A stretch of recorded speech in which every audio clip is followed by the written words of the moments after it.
Nous allons à présent parler du fonctionnement du corps humain. Notre corps humain est composé de 3 fonctions principales. La première, la fonction de reproduction.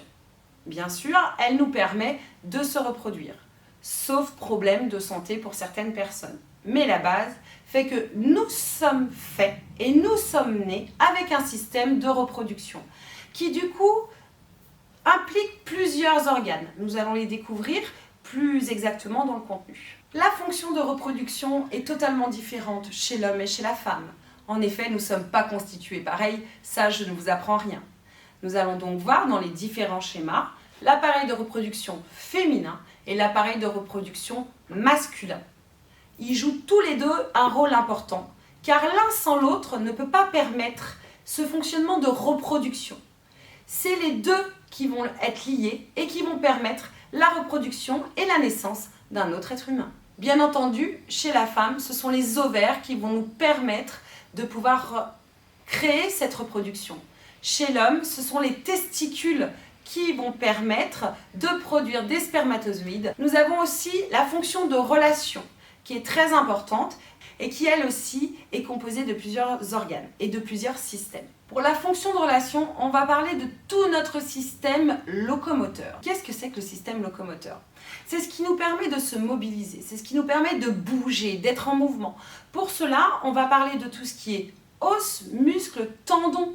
La fonction locomoteur, c'est vraiment tout ce qui nous permet de se mouvoir, de s'asseoir, de marcher, de courir. Tout est lié. Donc la structure, bien entendu, c'est la base au niveau des os. Alors, on est constitué de beaucoup d'os. Vous allez le découvrir dans le schéma. Vous n'avez pas à apprendre tous les noms des os, hein, il n'y a pas de souci. Connaître les plus importants et celles qui structurent, d'accord, vous le savez toutes, la base de notre système locomoteur, ça va être la colonne vertébrale, d'accord, ça va être la poutre maîtresse de tout ce qui va arriver derrière, d'accord, les bras, les jambes. Mais la poutre maîtresse, ça sera vraiment cette colonne vertébrale qui fait un lien avec tout le reste. Ensuite vient la partie des muscles. Et bien oui, parce que pour pouvoir faire des mouvements comme ça, et ben les os, ça suffit pas, bien entendu. Pour que ces mouvements soient possibles, et ben nous sommes bien faits, je vous l'ai dit tout à l'heure, hein, nous sommes équipés de beaucoup de muscles. Alors tous des muscles différents, des muscles courts, des muscles plats, des muscles longs, il y en a de toutes sortes. Je vais vous laisser le découvrir dans le schéma qui est assez complexe. C'est pareil, vous n'êtes pas obligé de reconnaître tous les muscles, savoir et connaître les principaux. Bien entendu, pour gérer cet appareil locomoteur, il faut forcément un ordinateur, comment vous dire. Donc ça va être quoi? Ça va être notre cerveau. C'est lui qui va envoyer toutes les informations à vos membres pour que vous puissiez vous mobiliser. Il ne suffit pas de dire je marche. Alors quand on est, bien sûr, quand un bébé est né, c'est inné, tout de suite il va avoir la marche, ça sera un réflexe, c'est ce qu'on appelle en réflexe. Mais notre cerveau va envoyer les informations. Il va envoyer les informations que pour lever le bras, alors ça semble tellement naturel et tellement instinctif, mais oui, mais parce qu'on est conditionné à ça. Mais pour apprendre à marcher, au début on trébuche, on tombe, le temps de trouver son équilibre. Et puis au fur et à mesure, notre cerveau va enregistrer ces informations-là. Et puis ça va être tellement naturel derrière que ça va se faire tout seul, vous n'aurez plus besoin d'essayer. C'est comme tout, quand vous commencez un sport, au début on n'est pas très doué et après on y arrive bien. Pour la marche, c'est exactement pareil. Dans l'apprentissage de la marche, pour un bébé, il va passer du 4 pattes à se lever un petit peu de partout, donc il va acquérir l'équilibre en se levant et ensuite il va acquérir la marche. Tout ça, c'est la centrale qui le gère et votre centrale est gérée par votre cerveau. Bien entendu, tout ça ne serait pas possible sans notre système tégumentaire. Il joue un rôle très important, mais vous allez me dire, c'est quoi? Vous connaissez les 5 sens? C'est exactement ça. Nous sommes dotés de sens. Donc tout le système tégumentaire, ça représente la peau. Quand on vous fait ça, vous ressentez quelque chose, ça envoie une information à votre cerveau. En fait, cette sensation qu'on ressent, ça va très vite, hein, l'information monte au cerveau où on reçoit du plaisir ou pas. Si je me pince tout de suite comme ça, vous avez l'impression d'avoir mal tout de suite, mais en fait l'information est envoyée au cerveau et revient. C'est comme quand on mange quelque chose. Quand on mange quelque chose et qui n'est pas bon, on a tendance à faire une grimace. L'information est envoyée au cerveau, ça dit c'est pas bon, et on fait la grimace. En fait, tout est lié. Donc nos 5 sens font partie de ce système tégumentaire. Et puis la troisième, l'une des plus importantes, bien qu'elles soient toutes les trois importantes, si la fonction de reproduction n'est pas assurée, ce n'est pas forcément vital. Par contre, la fonction de nutrition est vraiment nécessaire et elle est vitale pour notre survie. Ça veut dire que si cette fonction-là est perturbée, si on ne peut plus manger ou boire, et bien forcément, le pronostic vital sera engagé. Nous allons voir qu'elle est composée de plusieurs organes. Nous allons voir en effet le système digestif, comment les aliments rentrent, comment elles sont digérées, comment elles sont réparties et comment nous éliminons ce qui n'est pas bon pour nous. On va aussi parler du système respiratoire parce que, comme je vous ai dit, c'est une grosse machine.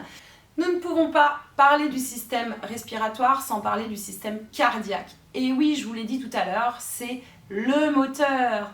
Les poumons et le cœur fonctionnent complètement ensemble. C'est une cohésion. C'est vraiment un travail d'équipe. Quand on a des problèmes cardiaques, souvent, ça peut engendrer, oui, très souvent, ça engendre des problèmes pulmonaires et vice-versa. Il ne faut pas oublier que notre cœur, c'est une grosse machine. C'est une grosse machine qui va alimenter tout le reste. Et dans notre système de nutrition, cela joue un rôle important. Quand on vous dit bouger, manger équilibré, c'est pour justement maintenir ce fonctionnement correctement. Car au moindre dysfonctionnement au niveau de votre cœur, ceci peut avoir des conséquences énormes au niveau de votre organisme et au niveau des autres organes. Bien entendu, le cœur est une grosse pompe et tout ce qui va avec. C'est pour ça que nous sommes constitués de tout ce qui est schématisé en bleu et en rouge, les veines et les artères. Donc à savoir que les veines, c'est tout ce que vous voyez en bleu et les artères, c'est tout ce que vous voyez en rouge. Pourquoi? Parce que dans un, il y a le sang oxygéné et dans l'autre, il y a le sang qui justement a été diffusé cet oxygène à vos organes car c'est nécessaire pour qu'ils fonctionnent correctement. Et ensuite, c'est un circuit clos, vous allez le voir sur le schéma que je vous ai mis. Donc en fait, on va inspirer, d'accord, on va charger en oxygène, en dioxyde de carbone, on va charger tout ça. Et puis, c'est une grosse machinerie, donc ça va envoyer à notre cœur les impulsions. Ça va oxygéner notre sang, qui va partir dans les organes, diffuser tout cet oxygène et qui va revenir se charger dans notre cœur. Donc c'est un circuit clos qui fait une machine et qui revient. C'est pour ça que quand on a un problème au niveau d'une veine ou d'une artère, ça peut être très problématique car à ce moment-là, il y a une obstruction. On parlait de moteur tout à l'heure. Si vous avez un conduit qui est bouché, si l'essence n'arrive plus au moteur pour le faire fonctionner, votre voiture va tomber en panne. C'est exactement ce qui se passe sur le corps humain.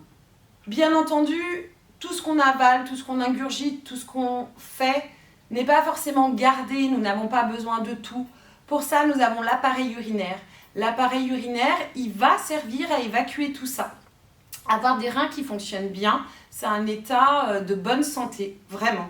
Pourquoi? Parce que les reins ont comme fonction, ils vont filtrer, ils vont permettre d'épurer tout ce système-là et ils vont permettre d'enlever toutes les toxines et tout ce qu'on n'a pas besoin. Alors, bien entendu, on peut vivre avec un seul rein, il n'y a pas de souci. C'est mieux d'avoir les deux, mais malheureusement, si on a un dysfonctionnement, ça se peut qu'on vous enlève un rein. On peut vivre avec un rein. On ne peut pas vivre sans rein. En effet, puisque comme je viens de vous le dire, ça permet un filtre. Quand les reins ne fonctionnent plus, en fait, votre organisme s'empoisonne. Il n'y a plus rien de filtré, votre sang n'est plus filtré, et du coup, on n'élimine pas les toxines. Et c'est un vrai poison. C'est un très gros poison. C'est pour ça qu'il y a des gens qui, quand des gens sont atteints de problématiques au niveau rénal, ils vont faire ce qu'on appelle des dialyses. C'est ni plus ni moins une machine qui va reproduire en fait les fonctions du rein, qui va épurer. Donc on vous prend du sang, on fait le système de filtrage et on vous réinjecte le sang. Ce qui permet de garder cette fonction d'épuration des toxines et ce qui permet que vous ne vous empoisonnez pas. Si ça se fait naturellement, c'est bien. Malheureusement, comme dans toute chose, il peut y avoir des dysfonctionnements. Mais sachez qu'aujourd'hui, en 2020, ces dysfonctionnements-là, on a des solutions pour les soigner. Pour récapituler, notre fonction de nutrition est formée du système digestif, du système respiratoire, je dirais cardiovasculaire aussi, et du système urinaire.